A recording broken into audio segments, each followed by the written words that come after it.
Elevated queue complex కూడా 5 నెలల్లో పూర్తవుతుంది.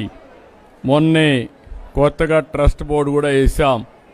మళ్ళీ మనందరం కూడా తొందరలో 2027లో గోదావరి పుష్కరాలు వస్తున్నాయి. 2028 కృష్ణమ్మ పుష్కరాలు వస్తున్నాయి. ఈ 2 పుష్కరాలు కూడా ఘనంగా చేసుకుని ఒక పక్క దేవతల్ని దేవుళ్ళని ఆరాధించడమే కాకుండా ప్రకృతిని కూడా ఆరాధిస్తూ ముందుకు పోయే సాంప్రదాయం మంది. ఆ సాంప్రదాయానికి శ్రీకారం చుడుతూ అన్ని విధాల మనం ఆనందంగా ఉండాలంటే దేవతల దేవుళ్ళ యొక్క ఆశీర్వాదాలు కావాలి. ఎప్పుడు కూడా దుర్గమ్మను మనం ఒకటే కోరుకుంటాం, దుష్ట శక్తుల్ని అంతం చేసి అందరినీ కాపాడే తల్లి శక్తిపీఠం, శక్తివంతమైన తల్లి దుర్గమ్మ తల్లి.